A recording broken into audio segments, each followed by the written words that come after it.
Hey folks, it's Justin Nation here from Nindie Spotlight. Here once again to share with you about another product that I've gotten to check out. In this case, it's the EPOS GTW 270 hybrid wireless earbuds. I've been using these for about 2 weeks, pretty heavily. So time feels like time to let everybody know about them. Starting out, they are a bit on the pricier side. These would be considered some, more of a premium piece of hardware. But if you've got the money to spend and are looking for really a higher level of quality in terms of the audio in particular, they're well worth checking out, and they have a couple features that you may be interested in. So starting out, these are low latency. They're supposed to be lag free in terms of their audio from your source. So providing no discrepancy in what you're seeing on screen versus what you're hearing, no delay.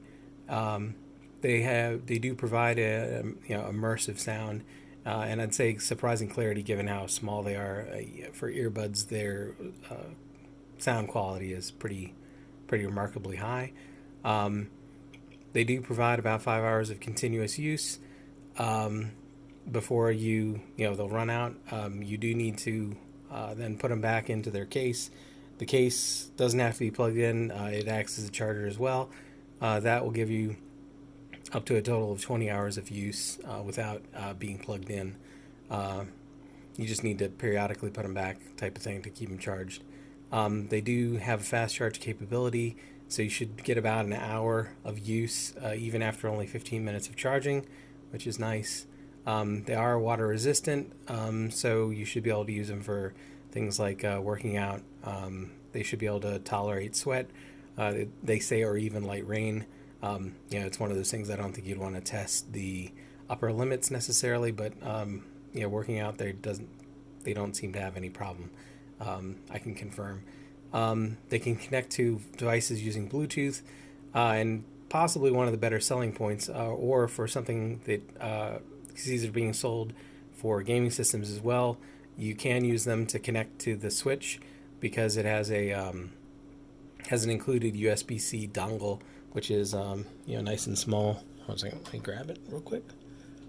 The dongle is nice and small. And you can just plug it. You can just plug it into the Switch, and then you can hook up to it. You could use that with other consoles as well. There is an adapter cord so that you can hook it into a USB-C thing for something like a PC, or if you had a regular port. But since the Switch just has the USB-C port at the bottom, that's what you'd use to connect and still have wireless, high quality, just like Bluetooth. It's just you're not using Bluetooth. It has an internal microphone which can be used when it's in Bluetooth mode. So with the Switch, you cannot use it. You can't use the mic, but you can if you have a PC and you're connected via Bluetooth. If you connect to the PC and don't have the Bluetooth adapter, you actually can use the dongle as well. And I'll have a note about that as we talk about other things.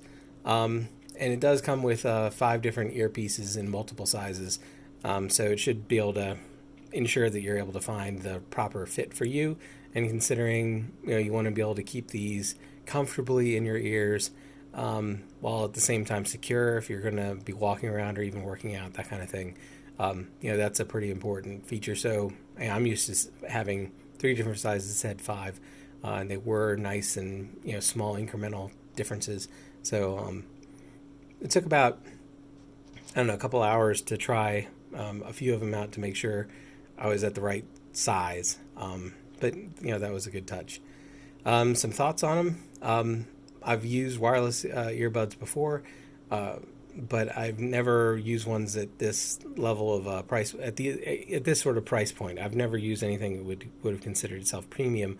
So you'll have to consider. I'm not comparing premium to premium.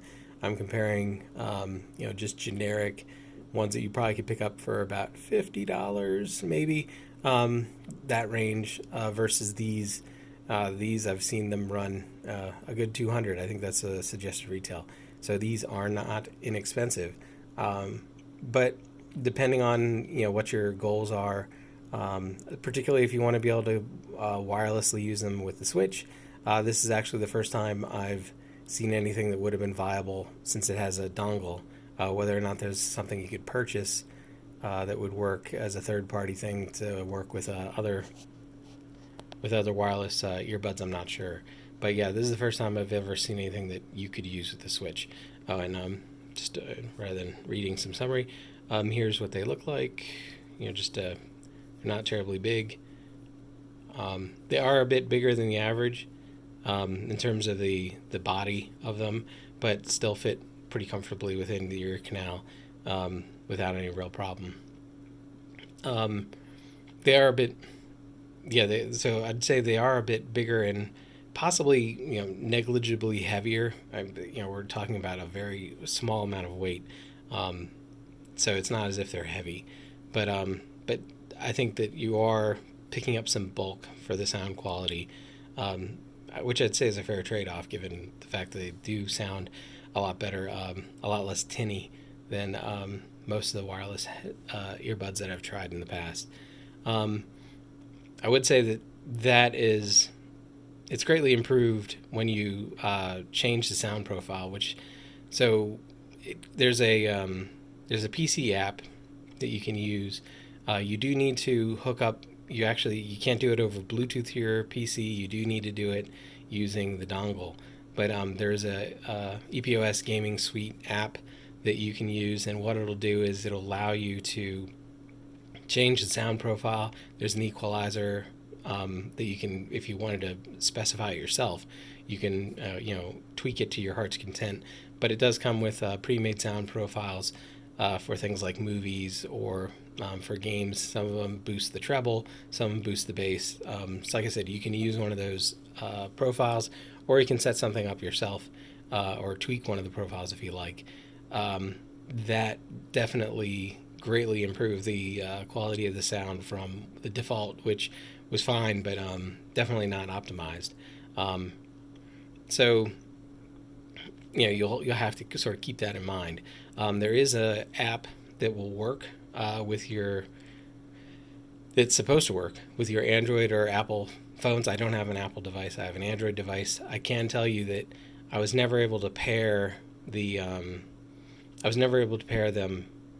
to get the app to acknowledge them. That was over Bluetooth, and then I even tried plugging the dongle into my phone just in the event that the dongle was the deal breaker.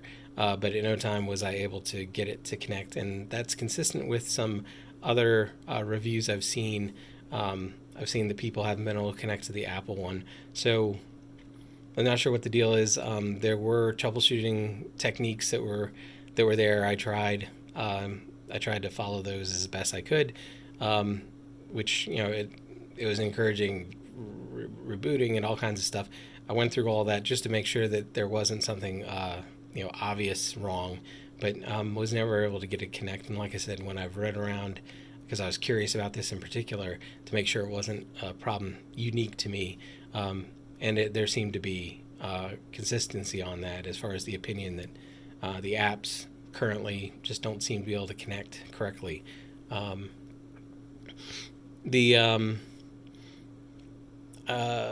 When it comes to noise cancellation, higher priced things tend to have active noise cancellation.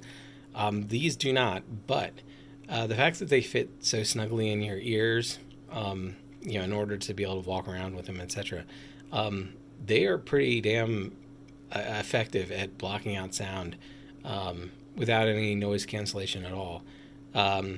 It was one of those things that, I had to, if I wanted to wear these, because I've got kids and stuff, if I wanted to wear these, it had to be when I knew there weren't going to be people moving around, potentially needing help. So I'd have to sort of announce, I'm going to put these on, because I wasn't able to really hear anything. If there was in-game sound or something, if I was listening to music or watching a movie, if I was listening to that, there was pretty much no odds that I was going to be able to hear much around me. So Again, no active noise cancellation, but the nature of the design definitely it acts as noise canceling pretty easily. I would say that the 5-hour battery life claim is pretty much accurate. I would say that it is a little disconcerting because probably around the 4-hour mark, it'll begin to warn you the battery's getting low. It's overly cautious. I think that I think I heard it maybe 2 or maybe 3 times before it really ran out of juice. I think they start the warning pretty early, so it's not as if once you hear the warning, you need to immediately pull them out and charge them. It just seems to be giving very fair warning to make sure you're not interrupting anything you're doing. So that seems to be pretty accurate. As for the 20 hours with the charger, I wasn't able to verify that particularly. I was able to get multiple charges out of the case, but exactly the number of hours and how many times, that would be harder for me to quantify, down to a reasonable level of accuracy. So I was able to charge them multiple times using the case, but total hours, I would go with what they said as being, at least reasonably accurate. Getting the dongle to connect with the switch was relatively quick and simple using the instructions. Mostly it's just in order to pair anything, you need to put these into the charger, so that you can.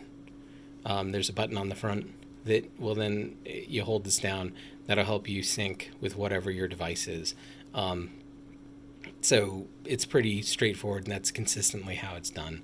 And you do need to, as you switch between devices, that can probably be a little bit tricky, because I was switching between the Switch and my PC pretty often. Just had to always remember to put them in the case, let them get resynced with whatever device you were going to use. That was just an important step in it, which makes sense, because the mechanism for pairing is tied to the case itself, not necessarily just the headphones or the earbuds themselves.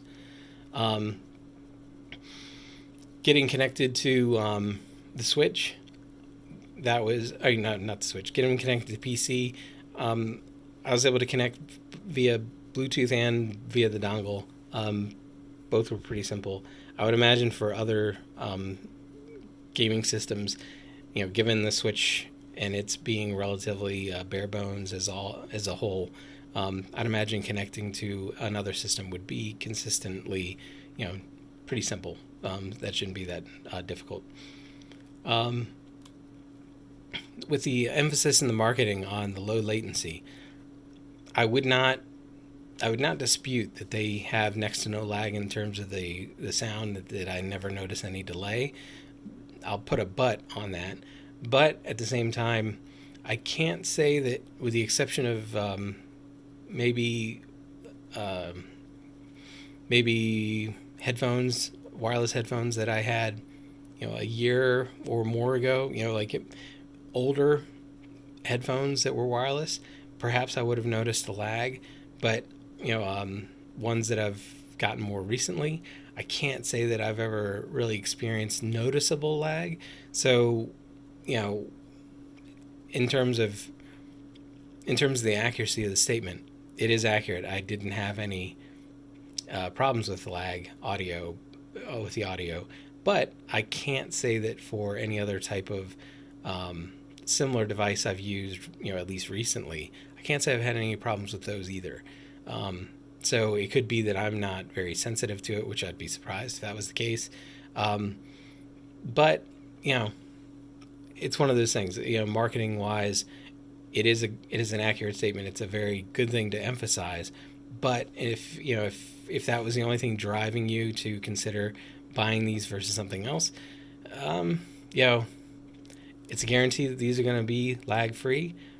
But I'm not sure that you couldn't get the same result with something cheaper. Though there's no question the sound quality on these is likely to be far higher. So it isn't as if all the eggs are in the low lag basket. Just as a note. Working with them, working out, doing physical stuff around the house, up and down, moving around, shifting. I was able to keep these in pretty easily without really any issue. So, they are effective. And once you get the right earpiece size, they seem to be very effective at staying in your ears without any real issue, even while you're active. Just out of curiosity, because in the past I've tried to use my wireless. I usually use over-ear wireless headphones. If I tried to, had them hooked up with via Bluetooth to my phone, if I would go across my house from my study to my kitchen, say, so multiple rooms, you have a lot of walls. The tendency would be by the time I got roughly to the kitchen, the sound would start to break up, and they'd get a lot of interference because the signal just would sort of crap out at that distance. But anecdotally, I was just curious and tried the same with these. I was surprised that into my kitchen, I didn't have any interference pretty much at all. They stayed. So whether or not that means the signal's better, or whether just bad day when I usually try it for the headphones versus trying these, I was just surprised. Granted, you'd normally have your gaming system, your PC, or your phone right next to you. You wouldn't necessarily be walking around a lot, getting away from them. But just one of those things that was, the signal seemed to be pretty strong. That was a surprise. I would say overall, for longer use, you're going to want to try to find one of the earpieces that feels slightly small. You definitely want to stay securely in your ear, but definitely if you get ones that feel like they're stuffing a little too big, you probably wouldn't want to use them, because after a while, it definitely they do get more uncomfortable if it's too big. Just a note.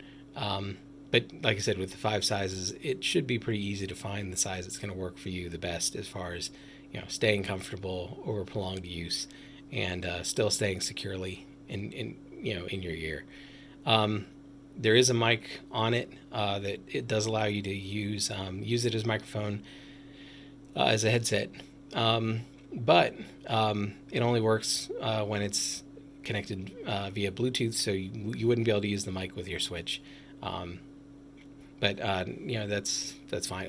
There's generally problems using anything with a microphone with your Switch, and there are very few games that actually support it anyway. So I don't know that's a huge blow to Switch fans, but if you'd wanted to use it for a headset for your PC, it is possible. But like if you're on your PC, you'd have to switch to using it as a headset versus using it as headphones, and there's a noticeable drop in audio quality when you do that.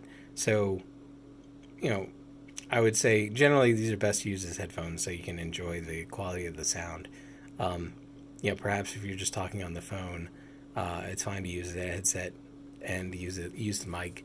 But the quality of both the sound you're hearing and the sound that you're sending along, it doesn't have an external mic. That shouldn't be a surprise. It's decent. You can understand it, but it's not the greatest. The last thing I'd note is it's just small touches. But these, they do power down if you put them down. If they're not sort of up in a way that they'd be in your ear when you put them down, or you get them at a different angle. They shut off automatically. They also will shut off actually if you have them too far apart.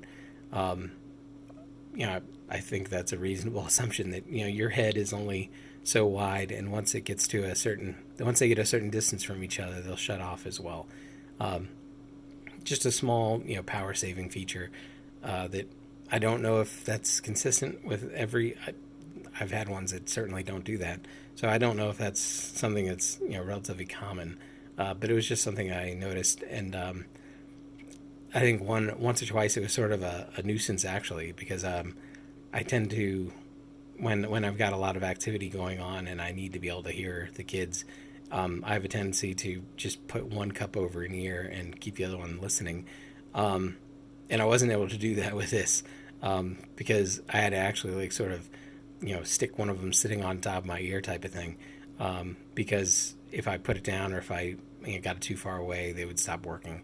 Like I said, for most people, that would be certainly be a convenience and a benefit, to save power and to not have them run out quite so quickly.